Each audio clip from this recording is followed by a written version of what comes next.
But nowadays, I like to, if I train, short duration, high intensity. That's the best for me.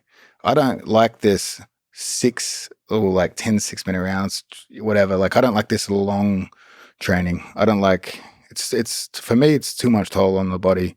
I think I go to the gym, we bang, maybe the first round slightly light, and then just bang it out. 2 hard rounds tops. A little bit of problem solving, get out of there. Because you want to feel a little bit of the competition intensity. That feels the best on my body. When you're traveling, you're doing seminars and you're just doing jiu-jitsu with folks. Are you training with them? I'm sure there's, like, from everything I see, people would love to train with you.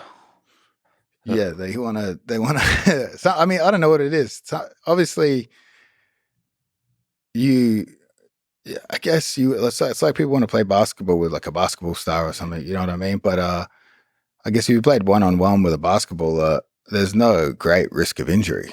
You know, that's the real problem is like, if you don't roll at your seminar, the seminar participants don't feel like they got the full experience. Yeah.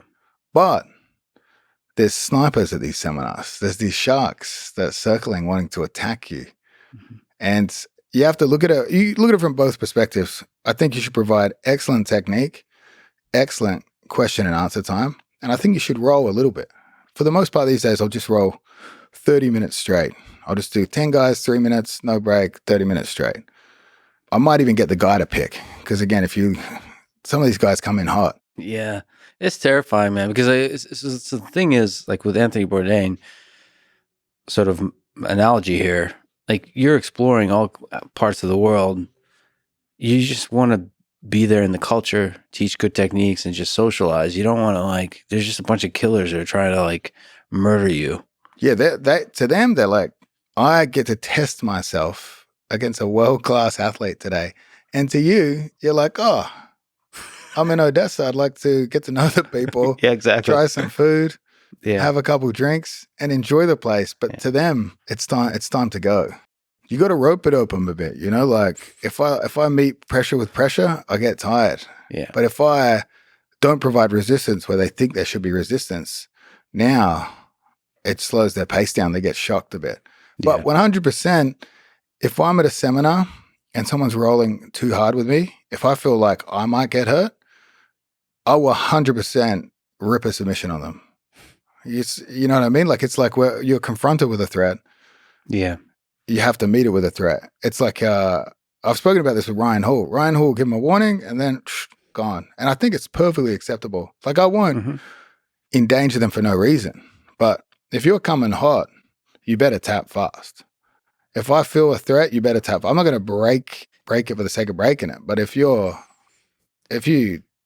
do some crazy shit and that might potentially hurt me and I get a submission and I'm tired, if you're fresh, you can catch a heel hook, hold it tight. The guy tries to wiggle out, you got it. Yeah. If you're tired and you've been nice with a heel hook and then they slip out and club you in the head, then next time is going to be the last time.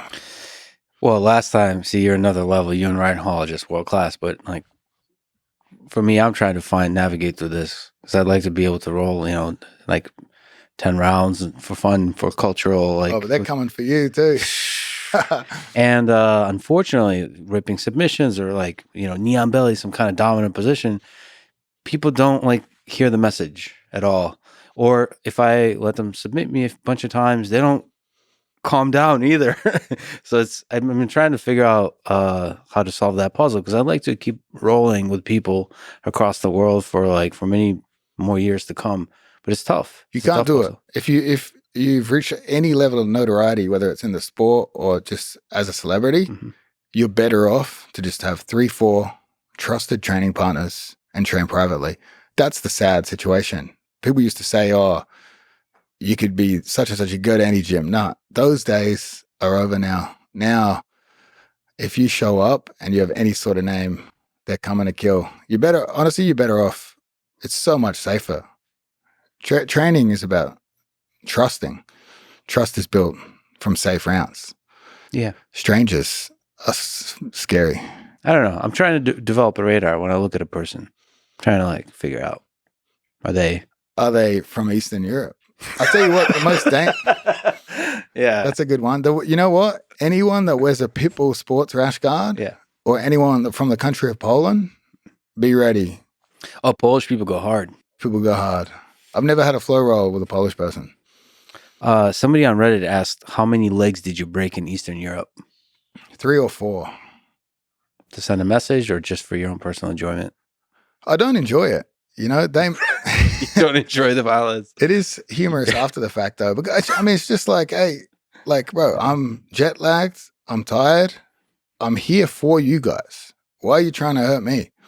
You know, like if I get a submission, tap, don't hesitate at all. Don't hesitate. You know, like I mean, jiu-jitsu is dangerous. It's a dangerous thing. And when strangers going crazy, it's their show. They think they're getting invites to CJI if they tap me. It's just wild.